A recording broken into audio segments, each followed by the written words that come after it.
سوال کریں اپنے آپ سے، ہم کیوں امامت اور ولایت کو مانیں؟ ہم کیوں ان کے تابع ہوں؟ ہم کیوں ان کی اطاعت کریں؟ کیوں کریں؟ ایک سوال ہے نا ذہن میں، ہیں بچوں؟ ذہن میں سوال آتا ہے بھائی ہم کیوں کریں؟ کیوں کریں؟ جواب بہت تفصیلی ہے، لیکن میں خلاصتاً 3 چیزیں اس ولایت اور امامت کی آپ کے سامنے بیان کروں گا۔ کیوں کریں؟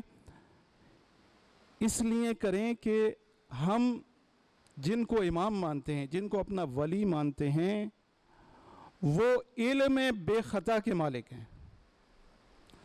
آپ سے کوئی کہے کہ فلاں ڈاکٹر ایک خاص موضوع پر بہت زیادہ علم رکھتا ہے،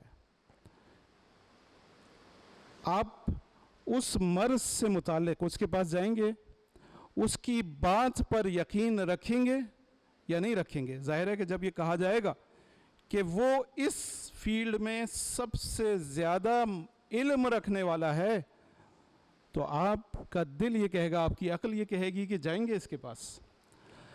لیکن اگر کسی ہستی کے بارے میں یہ کہا جائے کہ اس کو ہر چیز کا علم ہے، آپ اس کے پاس جائیں گے یا نہیں جائیں گے؟ کوئی خاص موضوع نہیں، کوئی خاص موضوع نہیں، ہر موضوع، ہر سوال کا جواب ان ہستیوں کے پاس موجود ہوتا ہے۔ ایک شخص آتا ہے مولا کائنات کے پاس، آ کر کہتا ہے کہ مولا ایک سوال ہے جو مجھے چند دن سے پریشان کر رہا ہے۔ پوچھتے ہیں کیا؟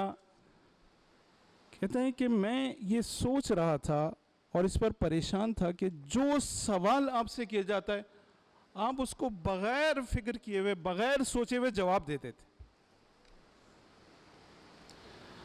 مولا قبل اس کے کہ اس کے سوال کا جواب دیں، اس سے پلٹ کر ایک سوال کرتے ہیں، کہتے ہیں تیرے ہاتھ میں کتنی انگلیاں ہیں؟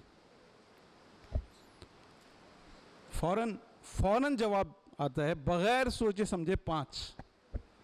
مولا اس سے پوچھتے ہیں کہ تو نے فوراً جواب دے دیا، سوچا سمجھا نہیں؟ کہتا ہے مولا اس لیے کہ یہ ہاتھ ہمیشہ میرے سامنے رہتا ہے، اس لیے مجھے پتا ہے کہ میرے ہاتھ میں 5 انگلیاں ہیں، اس میں سوچنے سمجھنے کی ضرورت نہیں تھی۔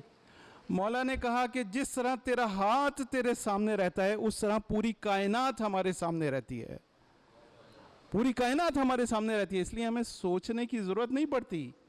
بس اگر ایک ایسی ہستی ہو جو علم لدنی کی مالک ہو، جس کو علم غیب حاصل ہو، جس کو خدا نے اپنا علم دیا ہو، اس ہستی کو اپنا امام ماننا چاہیے یا نہیں ماننا چاہیے؟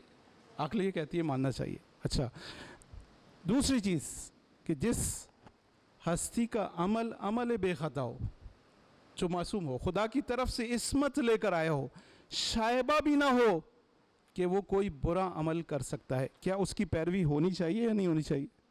ہونی چاہیے۔ تیسری چیز، اس پہ ہر ایک پر ایک تفصیلی بحث ہے۔ تیسری چیز، جو آپ سے محبت شدید رکھتا ہو،